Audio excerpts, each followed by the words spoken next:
Hi, everyone, and welcome to From Austin with Love, our very first session of 2021. We hope you all had a wonderful, restful holiday. Today, we have a super special afternoon with Dell Technologies, Austin City Limits, and the one and only Lyle Lovett. We're super excited to ring in the new year with you today and proud to help power the iconic performances that delight fans around the world. Both Dell Technologies and Austin City Limits share a profound pride in our city, and we're excited to bring some of the best of our hometown to your living room. What better way to ring in a new year than with some live music? Coming to you live from the heart of Texas, we're so glad you can join us for an afternoon with Austin City Limits' Terry Licona and the Lone Star legend, Lyle Lovett. Terry, take it away.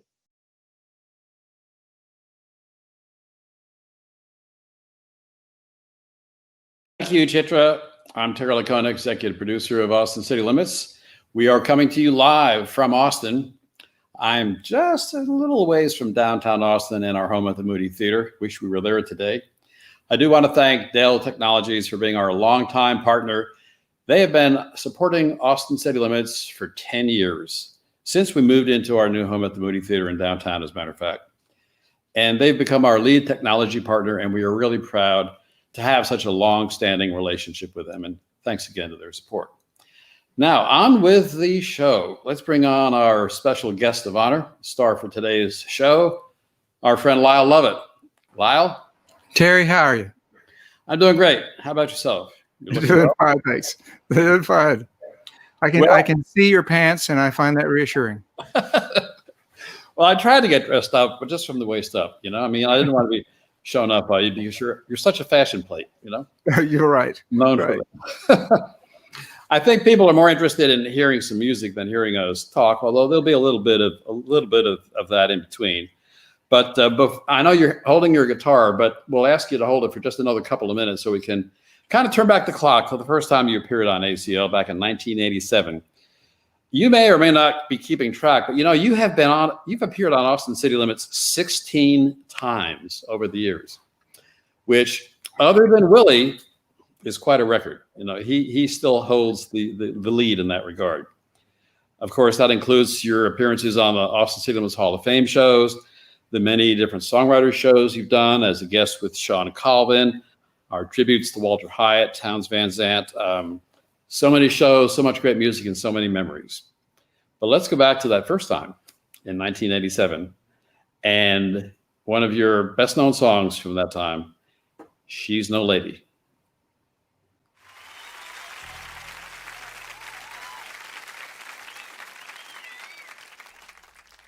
She hates my mama, she hates my daddy too. She loves to tell me she hates the things I do. She loves to lay beside me almost every night.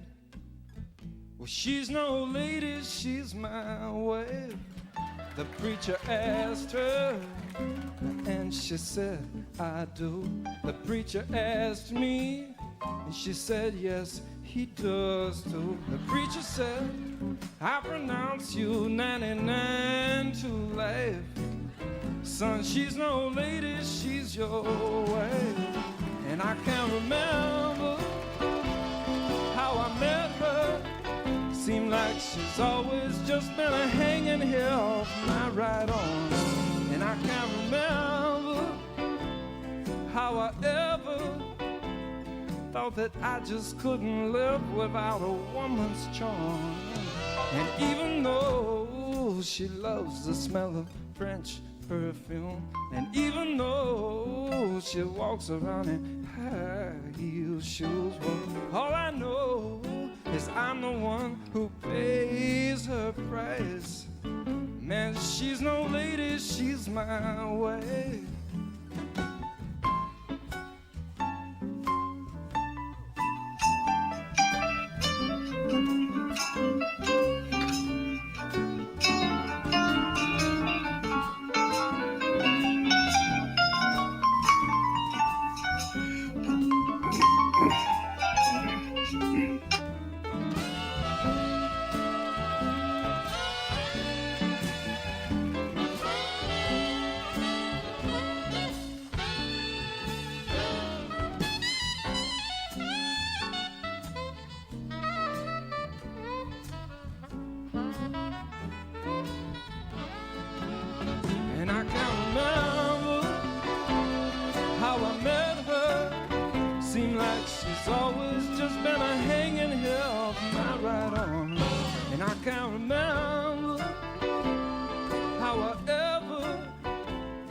thought that I just couldn't live without a woman's charm.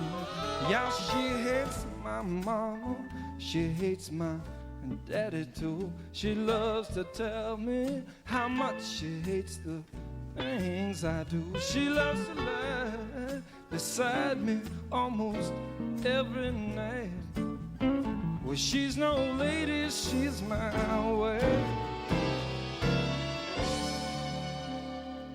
Well, she's no lady, she's my wife.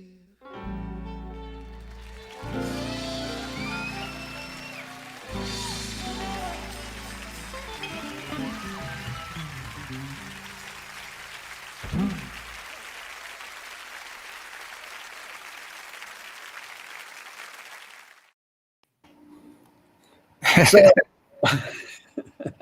do you have any particular memories of that first time, that first show? Oh, well, I do. You know, and as all the folks at Dell Technologies probably know, Terry Lacona and I were friends before I ever did the show. My friend Wayne Miller had grown up with the show's longtime director, Gary Minotti, in Galveston, Texas. And Wayne was a student from the RTF department there at the university and knew everybody at Austin City Limits. And Wayne, gosh, before I had a record deal, before I had any real music business going at all, Wayne would take me to tapings, and we'd get to sit in the control room. So I met Terry early on, and Gary and the whole crew, really. So it was you all were such pranksters in that first show to take an audience shot of me from a different taping and put it into my own show. The blame lies squarely on Gary Minotti's shoulders, our director, for doing that. I would never think of doing such a thing. But I was just so excited to. I mean, I started watching Austin City Limits in its first season when I was still in high school, and I remember some of those wonderful performances. Gosh, Steve Fromholz's performance and Kiwi's performance and gosh, Willie and Asleep at the Wheel and it never occurred. Wheatfield was, as they were called then. I never thought that I would ever be on the show, and so I was just very excited and a little bit traumatized because that was January of 1987, as I recall. That's right. And there were several of the people that I had recorded with who I normally played with who were unavailable to do the show. And I thought, oh my goodness, you said we had this is when we have to do it. And so I called around and had done a tour that fall, the fall of '86 with Bonnie Raitt. And so I called Bonnie, and she put me in touch with members of her band. So along with Matt Rawlings, who I played with and recorded with me, along with Matt Rawlings and Steve Marsh in our horn section, were Bonnie Raitt's bass player, Hutch Hutchinson, her guitar player at the time, Johnny Lee Schell, and her drummer, Tony Bronicle, originally from Houston, and kind of a cousin-in-law of mine, as it turns out.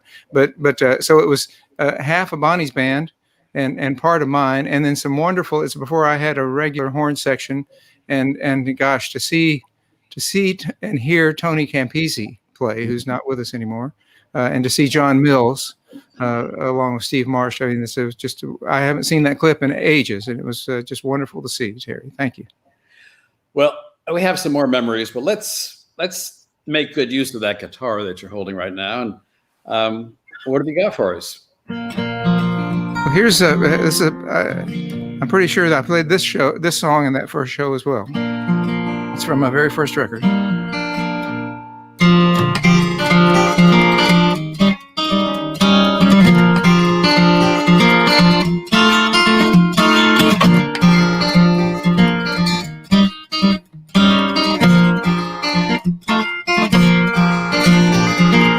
She wore glass and slippers. She held her head up high. She had that sparkle at her feet and that twinkle in her eye. She smiled at me, and as I wondered why, she said, I'm looking for a cowboy to take me for a ride. He can rope me on the prairie, and he can ride me on the plain, and I will be his Cinderella if you be my cowboy man. I got a 40-gallon Stetson hat with a 38-foot brim.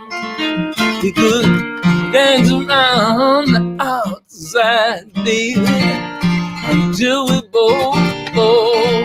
And you can rope me on the prairie, and you can ride me on the plane, and I will be your Cinderella if you be my cowboy man. Now I ain't never been no cowboy, but heaven knows I'd try, 'cause I'll be riding tall in my saddle, honey, with that Cinderella by my side. And I can roll over on the prairie, and I can ride her on the plane. She will be my Cinderella, and I'll be her cowboy man. And I can roll over on the prairie, and I can ride her on the plane. She will be my Cinderella, and I'll be her cowboy man.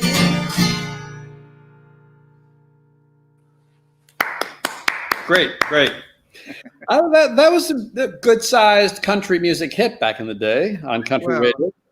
Well, thank you very much. It was, it made it to number 10 on the Billboard charts, and I was proud of that. Back with you and Nancy Griffith, there was actually some hope for country radio back in the day, but today it's another story. I think anybody who knows much about your music, Lyle, knows who some of your major influences were. And there are so many great legendary Texas singer-songwriters, Guy Clark, of course, being number one. But where do you get your sense of humor from in your song? Oh gosh, I don't know, Terry, but I've always appreciated songs that have a sense of humor. Along with, well, of course, Guy's songs were full of humor, and Townes Van Zandt, who I speak of as we all do, as an influence. Townes was such a sly and funny person. Townes is. I remember back when the documentary came out several years ago about Townes, and I asked Guy what he thought about it, and he said, man, it was dark. He said, Townes wasn't that dark. I think people like to sort of, enjoy delving into some of the troubled aspects that folks might have or artists might have. But Townes was a very lighthearted and very funny. Being around Townes and Guy reminded me of being around my family, my uncles. I spent both my parents worked, and I'm an only child, so I spent a lot of time with my grandparents and my aunts and uncles, who all lived very nearby. And, they would make jokes, just kind of slide a joke past you just to see if you were, sharp enough to catch it, or to see if you were paying attention. And that's how Townes and Guy were as well.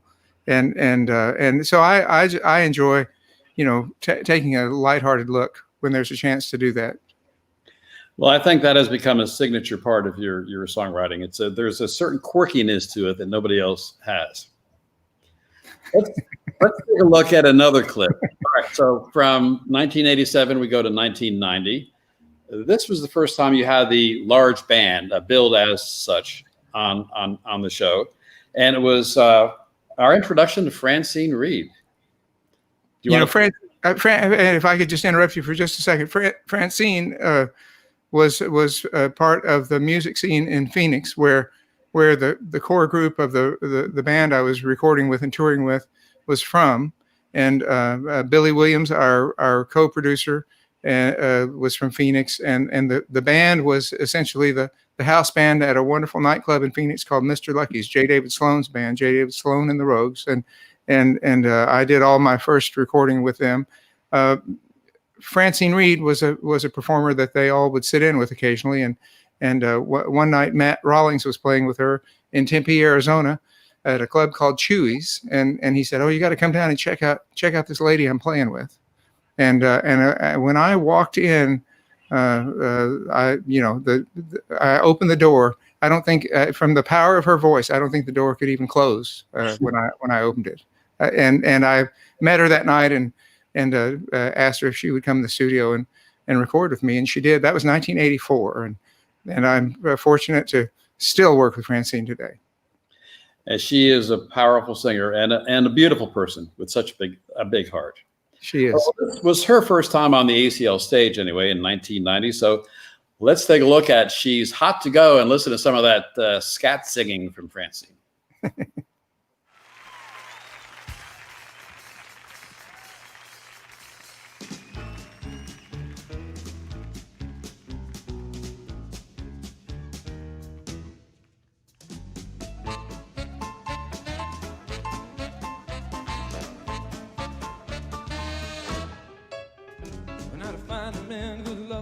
Ain't an easy thing to do. You gotta know just what you're looking for and where to find it too. She's hot to go, she's ready. She's hot to go right now. She's hot to go, you got to know to stop and do it, girl. We don't have no lengthy shopping. You don't have to stand in line. You don't have to care who sees your hair. You don't have to waste your time. She's hot to go, she's ready. She's hot to go right now. She's hot to go, you got to know to stop and do it, girl. We can stop her in the morning. We can stop her late at night. We can stop her if you're ugly friend or if you look alright. She's hot to go, she's ready. She's hot to go right now. She's hot to go, you got to know to stop and do it, girl.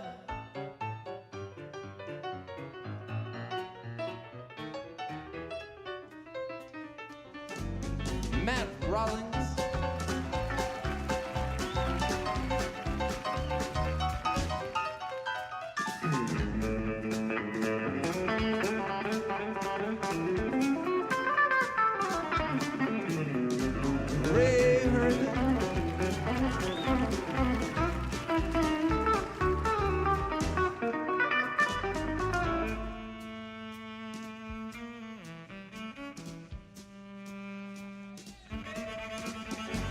John Hagen.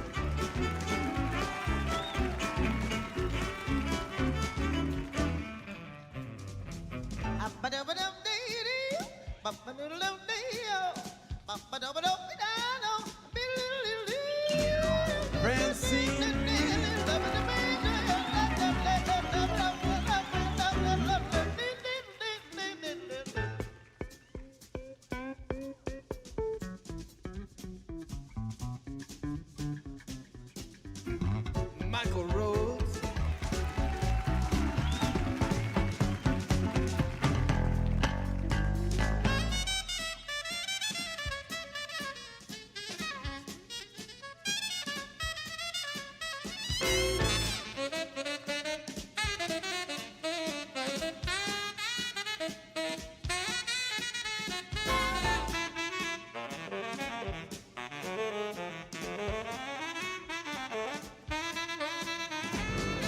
Steve Marsh, Harvey Thompson, Andy Lasser.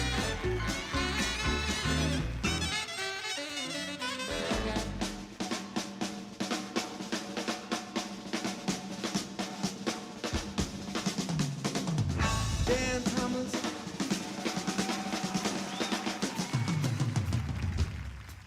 And I crept up from behind her. She looked so fine to me. But when I stepped around her, man, my eyes could plainly see she was ugly from the front. She was ugly from the front. She was ugly from the front. I said, ugly, I handled it behind her, and I like it on the side. Don't make me look around her, man. She's ugly. She was ugly from the front. She was ugly from the front. She was ugly from the front. I said, this girl was so ugly. Well, you ugly too. She's hot to go, she's ready. She's hot to go right now. She's hot to go, you got to know that stop and do it again.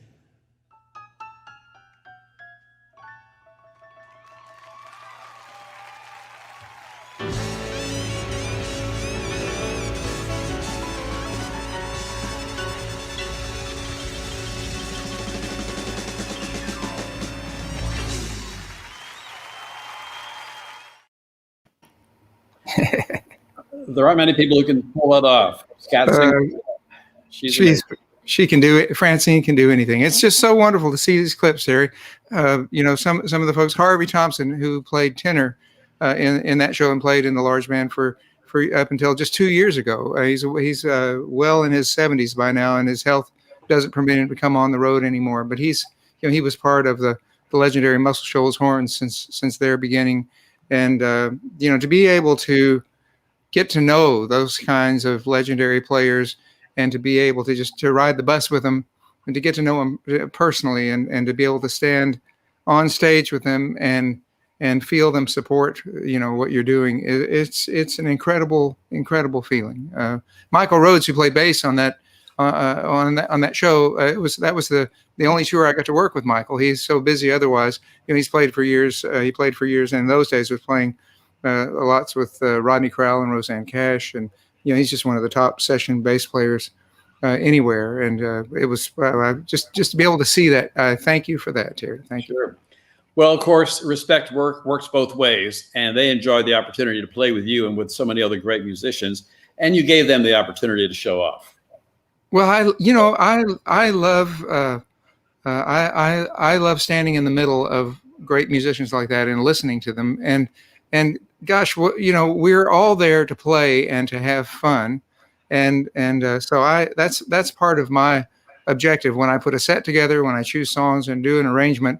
It's to be able to, you know, be able to show what these folks can do. I see absolutely no point in having people on stage with you and not letting them play.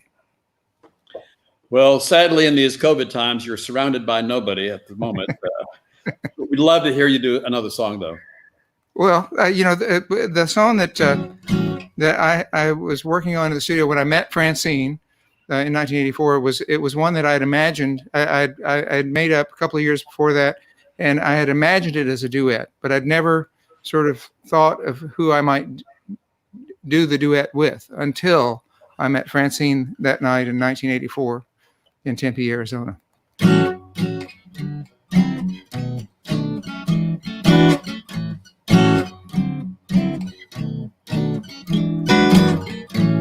Honey, bring me the paper and pour me a beer and turn on the TV and sweep up over here.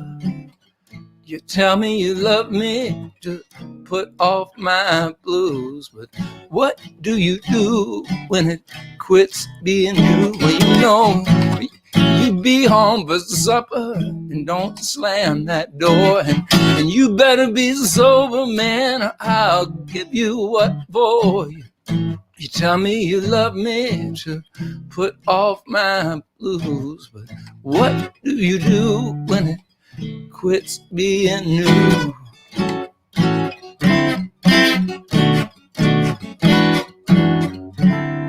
We used to not worry about nothing.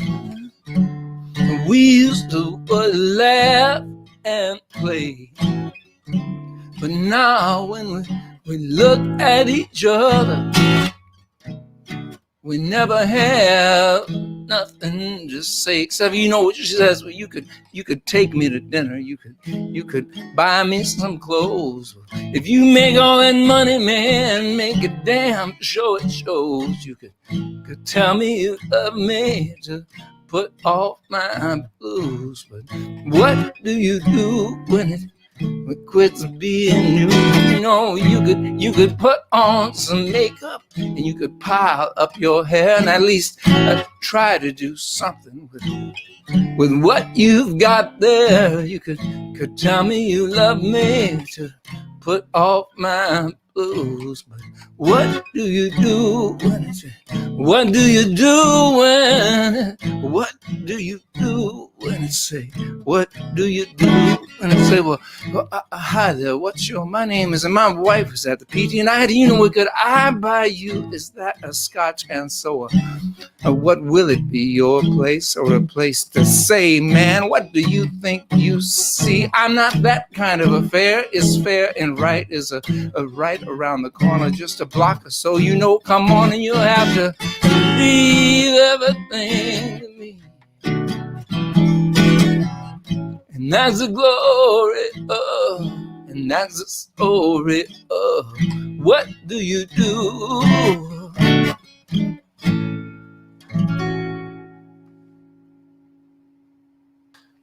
Very nice, very nice, very nice.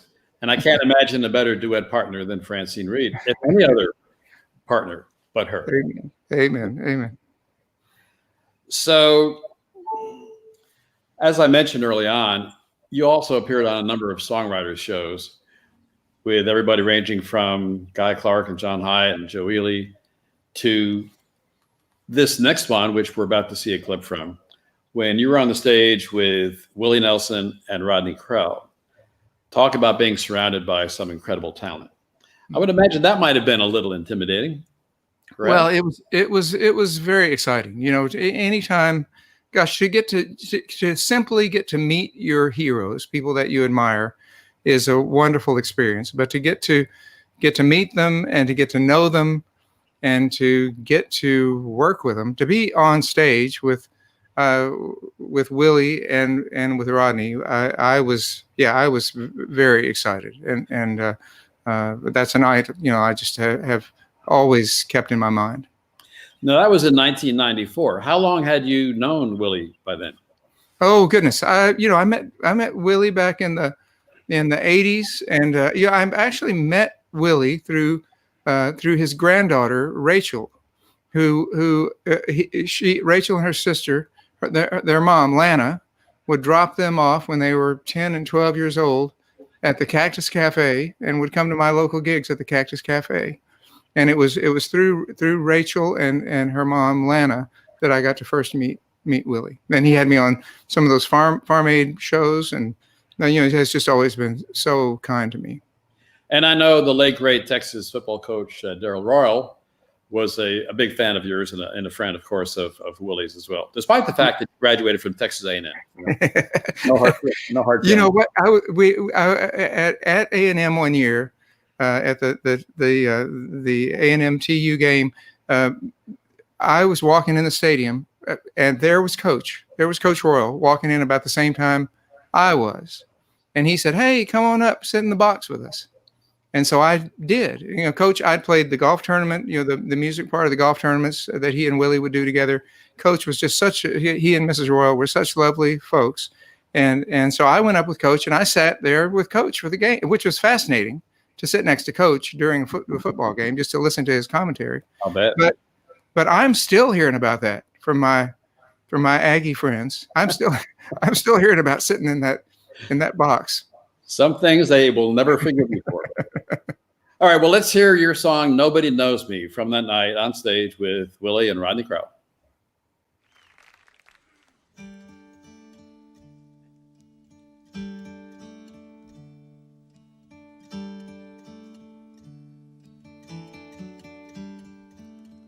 I like cream in my coffee, and I like to sleep late on Sunday, and nobody knows me like my baby. And I like eggs over easy with a flour tortillas, and nobody knows me like my baby.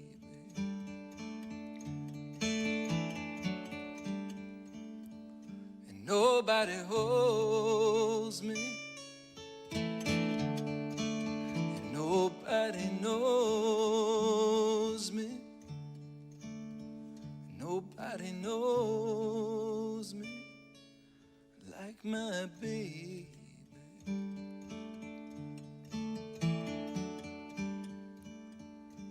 was a dream made to order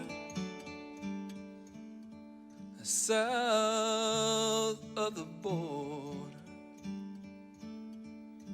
and nobody knows me like my baby.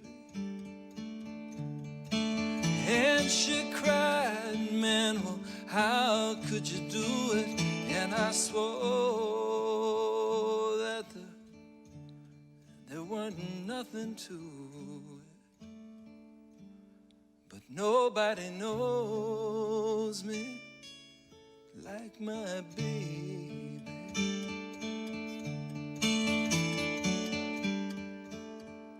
And nobody holds me. Nobody knows me. Nobody knows me like my baby.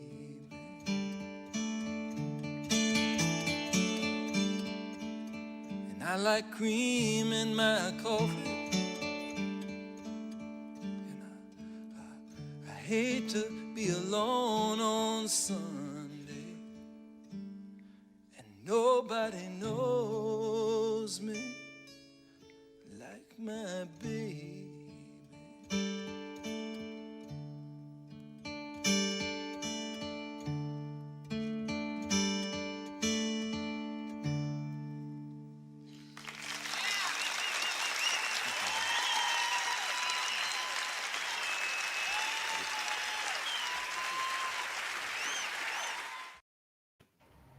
It's such a beautiful song. Thank you, Jimmy. I don't know why we had a saddle behind you on the stage. On the set. Well, I just appreciate your, thinking of me in a Western way, Terry. Well, we know you know a thing or two about saddles and what goes under them. Have you done much riding lately? I haven't done much riding. As you know, April and I have 3.5-year-old twins, and we're, I don't know what's happening right now while I'm doing this, but I'm sure it's, the house may not be in the standing after this. Well, so riding horses is one thing. What about writing? Have you been doing much writing? I'm always working on something, but you one might think that during this time of isolation and caution, that would provide more time. But truly, having 3-year-old twins is so full time. I'm lucky to be able to pull my guitar out of the case at some point in the day because of isolating. April and I it's just been the two of us with the two of them. And we're 2 on 2 is outnumbered.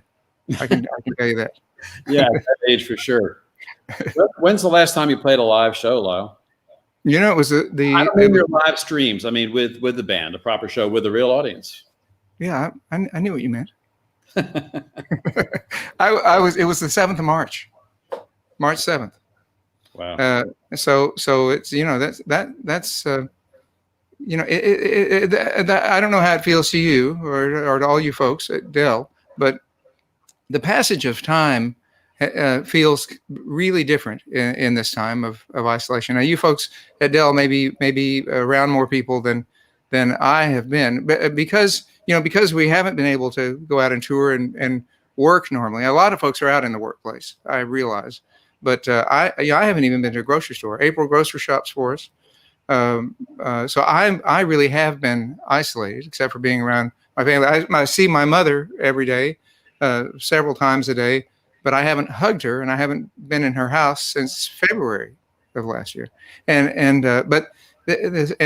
being as busy as we are with the children, the passage it really does feel like it's gone quickly to me.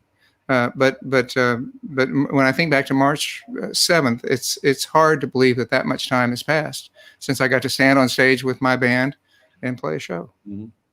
Well, fortunately, you have done a lot of live streams. In fact, you did one with the large band, the whole band, for around New Year's, right? December 30th, I think it was. So that must have been. We did it to kind of to finish the year that way, and it was so good to see everybody, and in doing those, doing the show. I mean, the show itself really is the tip of the iceberg, and we do just to make sure everything's going to work. As we did. We have several tech rehearsals usually, and to spend an hour or two with all the people that I would normally get to spend that much time with every day riding the bus, and then on stage with as well. But to be able to be in the same virtual room with them and to see them and to listen to what they've been up to was a great feeling. And yeah, the live stream shows. I mean, they're kind of all we can do in this time, and I'm going to continue doing it. Well, speaking of live, let's hear another live song, if you will.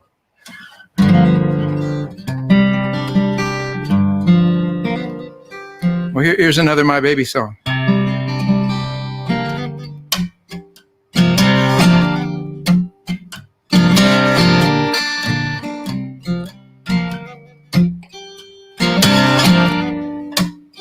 A friend of mine, he said to me, a skinny girl is a misery. I shook my head, 'cause I knew it couldn't be right. That's when I thought back to just last night. I got home, it was maybe a little late. It was now, come on now, a plate, there was no martini. There was no glass of grape. And it was when I saw you contemplate some things my baby don't tolerate. No, she don't. My baby don't tolerate. No, she don't. My baby don't tolerate from me. I said, hello, honey, how have you been? She said, what could you possibly have been doing until 1:30 then? And not being completely insensitive, I could tell my ship had run aground. So I puckered up, she puckered down. Some things my baby don't tolerate. No, my baby don't tolerate. No, my baby don't tolerate me.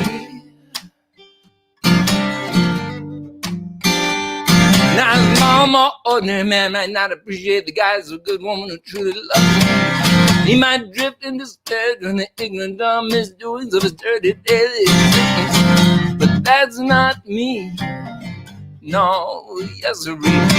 I'm proof that true love will set you free from things my baby don't tolerate. No, my baby don't tolerate. No, my baby don't tolerate me. My baby don't tolerate. My baby don't tolerate. No, my baby don't tolerate from me.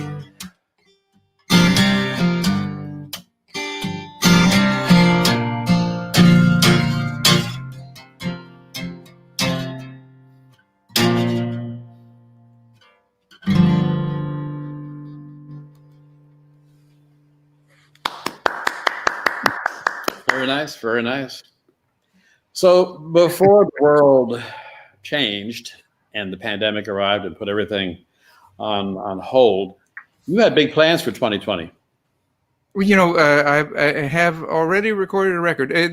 Watching the clip that you played of "She's Hot to Go" reminded me of and you folks at Dell, I'm sure, are aware of this, being as involved with Austin City Limits as you are. But Austin City Limits is a program unlike any other music television program, because it really is about capturing what a performer really does. The performer is not asked to conform to the usual TV conventions. A performer is allowed to just do a show. And Terry Lacona and Gary Minotti and Jeff Peterson and all the folks that have been working on the show all these years are so expert at simply capturing what you do. So it's the most natural feeling live music show that there ever has been, in my opinion. And so it's just always a really fun experience to do. So many times when you do a television show, it's all about fitting into the exact format or adapting to whatever it is that they might have you do. Austin City Limits is not like that. It's a very free experience. In post-production as well, Terry and Gary and David Huff, the audio engineer, longtime audio engineer, Billy Myers before David Huff, they are very they're supportive and were always nice to me about being involved in the mixing of the audio for the show, and which was important to me. And I just remember spending a really wonderful few days with David Huff and the engineer I was working with at the time in Nashville, Chuck Ainley, who is a wonderful and world famous recording engineer at this point.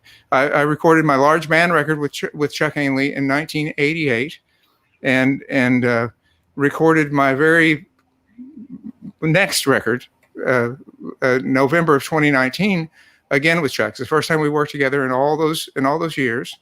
We recorded all the tracks for the album in November of 2019 and had plans to get together in March after that last touring date on March 7 to finish the record. We have a few background vocals to do, and I have to re-sing a few things, but the tracks are all there, and we're 90% finished before we mix, and so thank you for giving me a chance to speak about it. But that project has been on hold because of the pandemic.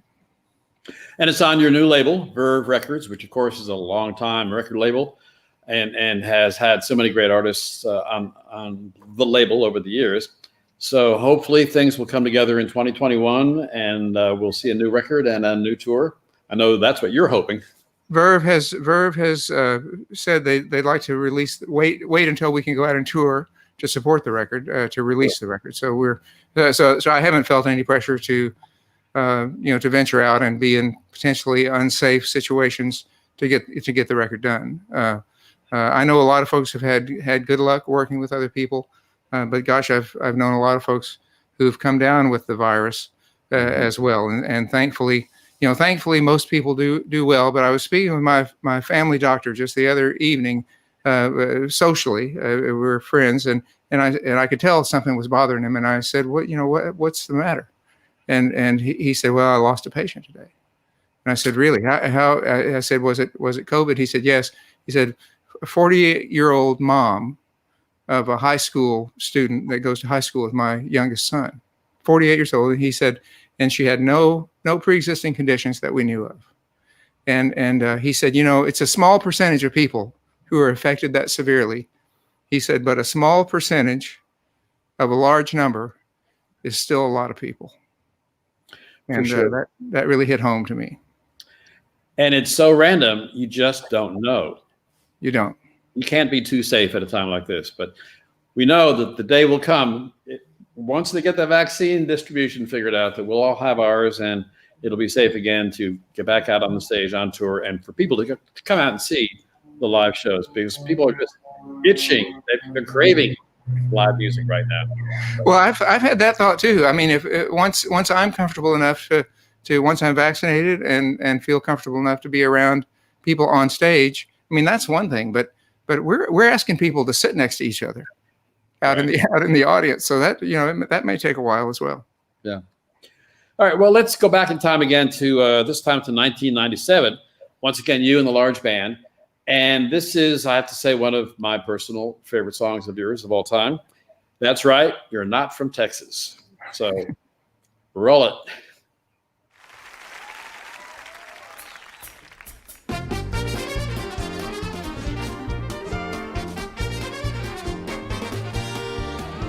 You say you're not from Texas. Man, as if I couldn't tell. You think you pull your boots on right and wear your hat so well. So pardon me my laughter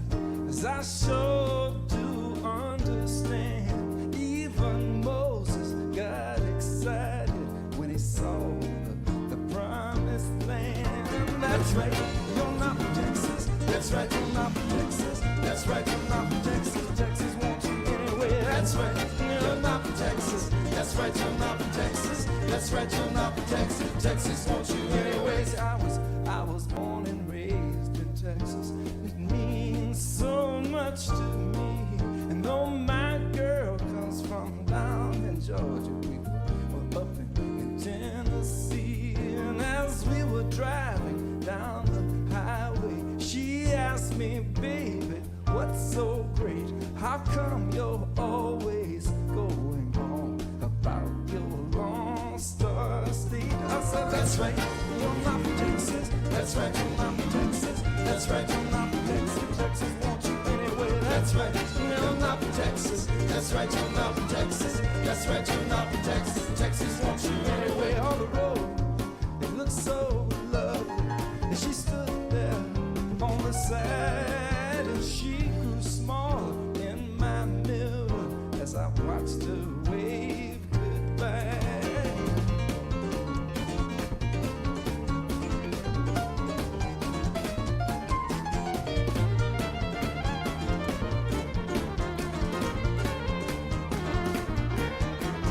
Those boys from Carolina, well, they sure enough could sing.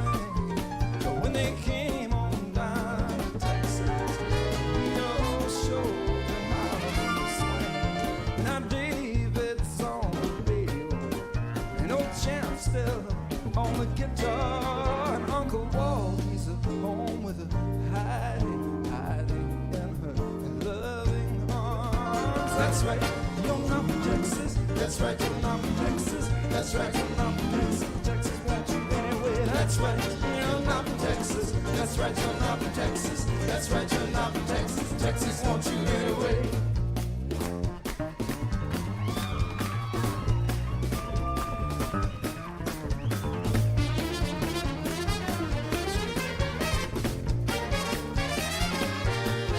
Well, they're okay in Oklahoma, up in Arkansas, they're fair.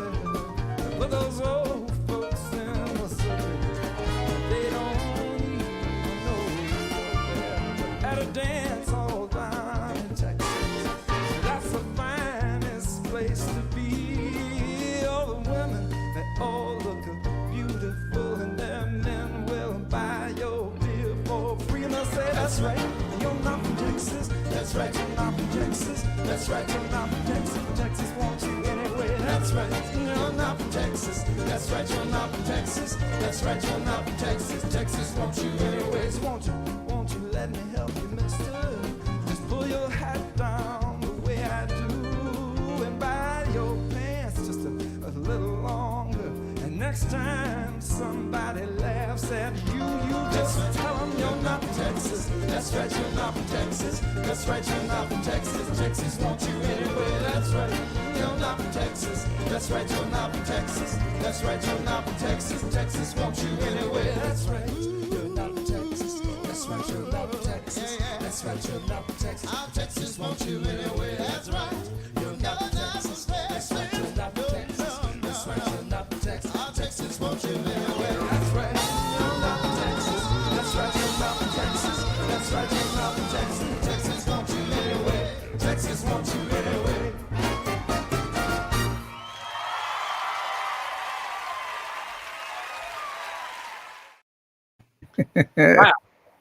Wow, the band was hot that night, pun intended. Thank you. They're on fire. Oh, thank you. I tell you, it's to see Willie Green Jr. and Sweet Pea Atkinson and Sir Harry Bowens and Francine Reed on stage together is really a treat. We lost Sweet Pea Atkinson earlier this year to a non-COVID related illness, but to think that you know, people that you worked with and spent so much of your life with are gone now, it really makes you stop and appreciate the time you had with them. Yeah, we've lost a lot of the greats just in this past year alone due to COVID or otherwise. Oh my goodness. I believe at that show that night, Lyle, in 1997, our late great friend and great governor of the state of Texas, Ann Richards, was in the house. She was another big fan of yours. She'd come out to see your show whenever she could. Governor Richards was so good to me, and just so good to everybody. But she, whenever you were with Governor Richards, she treated you just like you were the only person in the room, and she was just so wonderful and engaging, and my friend Wayne Miller, who used to bring me to Austin City Limits, was friendly enough at the governor's mansion that we could drop by there occasionally, and so I even would get to see her occasionally, just in the afternoon sometimes. But she was such a lovely person. Did you see Holland Taylor's one woman show? No, I have not had a chance to see it. I hope I do get a chance someday. It's wonderful, and Holland Taylor wrote it herself. Spent years researching Governor Richards, and wrote it herself, and did it all herself, and was just a remarkable piece of work. So before we move on, though, getting back to "That's Right, You're Not from Texas," there is a story behind that song, the inspiration for that song, is there not? Well, I wrote that. I wrote "That's Right, You're Not from Texas" with Willis Allen Ramsey and Allison Rogers. We were all standing around in a hotel room in Nashville, and we were feeling sort of Texas proud, and talking about how sometimes the folks in Tennessee didn't quite understand why we were so proud of Texas, and so. The song originally was "That's Right, You're Not from Texas, and we don't want you anyway." And the more we worked on it, I thought, we can't say that. We can't say that. And so we changed that line to make it more inclusive. So that's how it turned out the way it did. Oh, well, that was a good move, I'd say. Speaking of Willis Allen, have you been in touch with him at all lately? I do stay in touch with Willis. I mean, he's one of my favorite people, as well as one of my favorite artists. And the live stream shows that I've been doing have been like this. I mean, the only thing missing from your and my doing a show like I do is you'd have to play a song. You'd have to play every other song. So yeah. Sorry, that's not. We'll work on that. But the first show I did was with John Hyde, who I've done many shows with on the road, and then I did a show with my friend Robert Earl Keen, and then I did a show with Sean Colvin, and the next show I did was with Dwight Yoakam, and then Chris Isaac, and then Elvis Costello, and then the show with Large Band. I'm going to do a show on the 29th of January with Jason Isbell, and so it's been lots of fun, and I've asked Willis, and he said yes. We haven't set a date yet for the show, but sometime this spring we're hoping. Oh, that'll be great.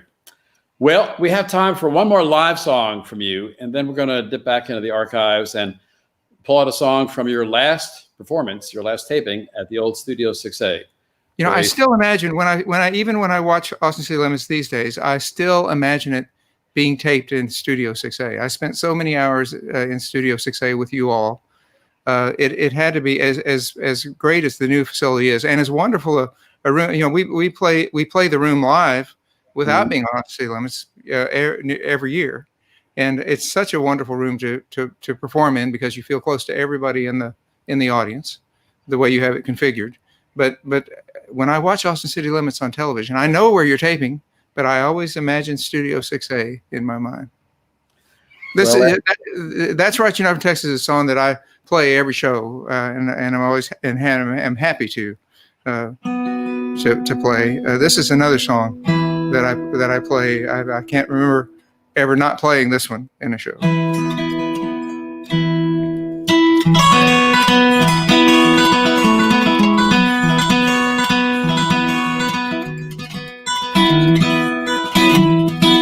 If I had a boat, I'd go out on the ocean.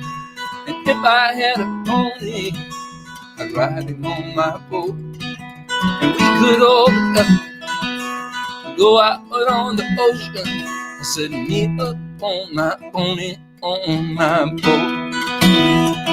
Now if I were Roy Rogers, I'd sure never be single. I couldn't bring myself to marry an old Dale. Will it just be me and Trevor? We go riding through the movies, and we buy a boat, and on the sea we say, and if I had a boat, I'd go out on the ocean. And if I had a pony, I'd ride him on my boat. And we could all together go out on the ocean. I said, me up on my pony, on my boat. But now the mystery masked man was smart. He got himself a Tonto, 'cause Tonto did the dirty work for free. But Tonto, he was smart, and one day said, Kemosabe, kiss my ass, I bought a boat, I'm going out to sea. And if I had a boat, I'd go out on the ocean. And if I had a pony, I'd ride him on my boat. And we could all together go out on the ocean. I said, me up on my pony, on my boat.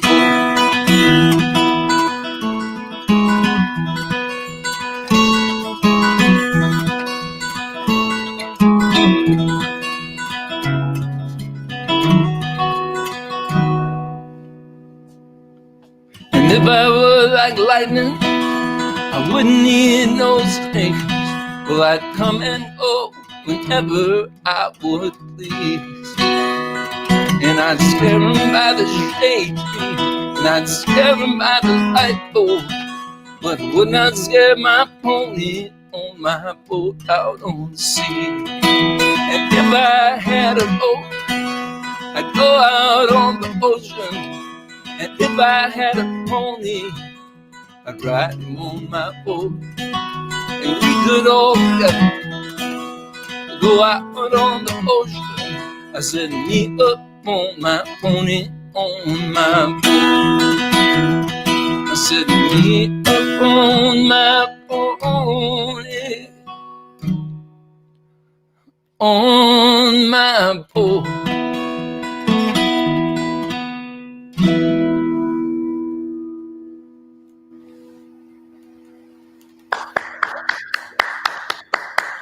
There's that Lyle Lovett sense of humor once again. Thank you, Terry. Thank you. Beautiful song.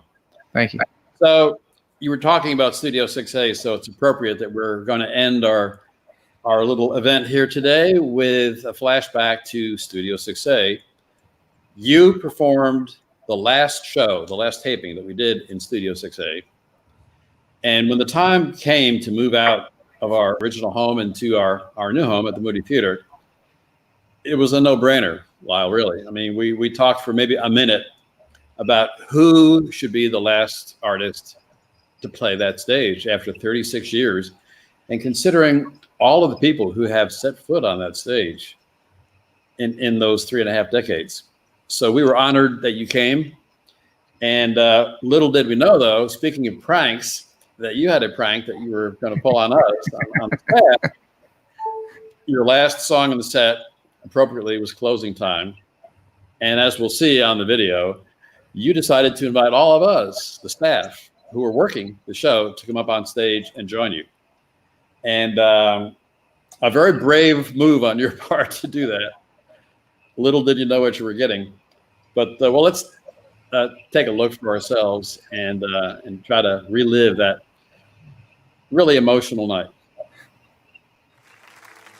You know, it's been the dedication of all the folks behind the scenes since the beginning of Austin City Limits that have made this show what it is. We'd like to do one more song to close out Austin City Limits at Studio 6A. And we would love it if you guys would leave your posts and join us on stage.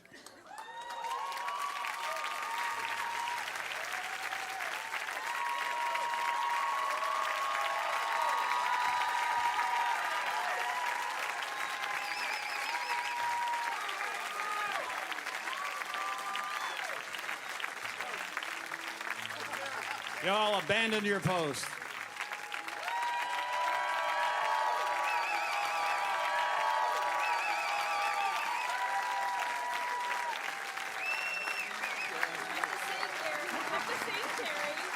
Terry. Good show. I don't think I can reach it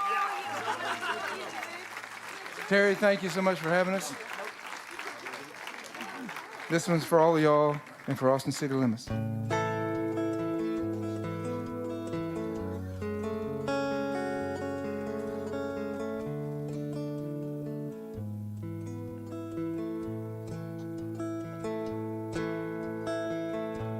The night she is a true companion.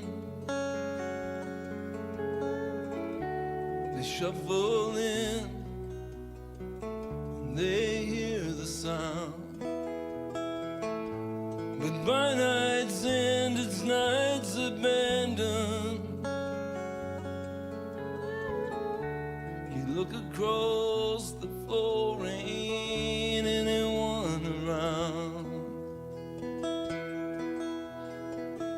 Closing time, unplug them people and send them home. It's closing time. Now Kenny's been mixing sound all evening. Sometimes I think that boy, he ain't got no ears. And Kathy's laughing, and Kathy's always laughing. We'll keep on laughing, Kathy, just make it out of here. Closing time, unplug them people and send them home. It's closing time. Closing time. Unplug them people. Send them home. It's closing time.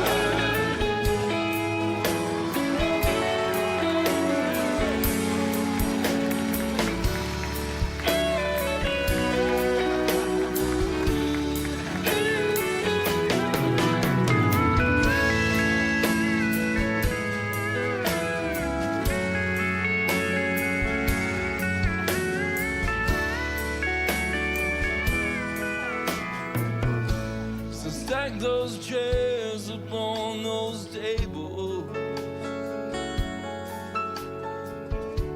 and stack those empties up on that bar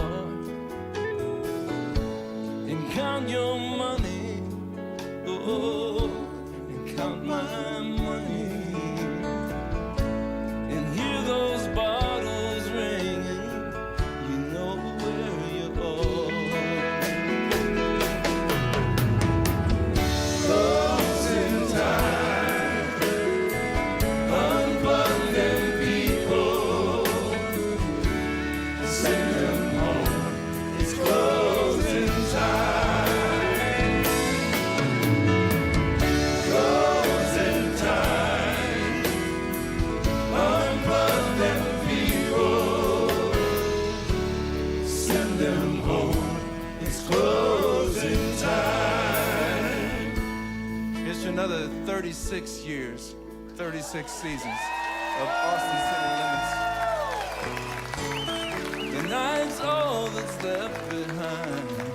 Will you take your part and I'll take mine and go on home? It's closing time.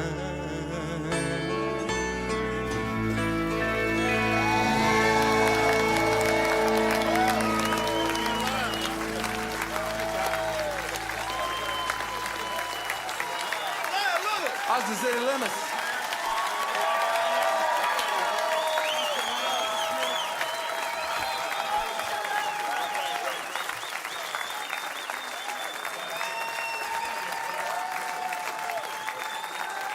To be continued.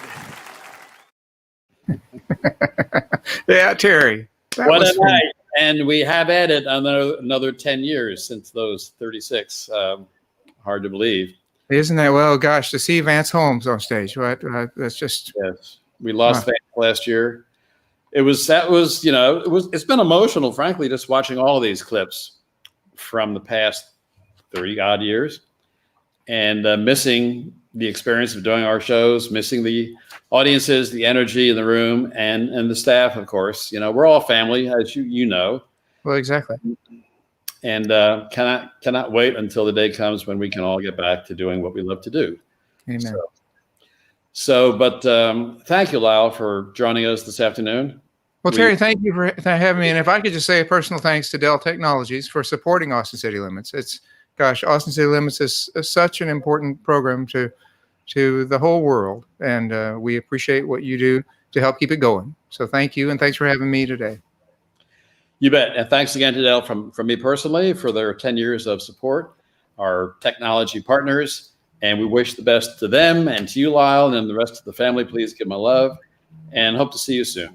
Thank you, Terry. In the flesh. Hope to see you soon. I was going to say, work on that guitar playing. I am singing too. I really need to work on that. And I'm going to take this tie off as soon as we get off. Thank you, Lyle. Thank you, Terry. Thank y'all.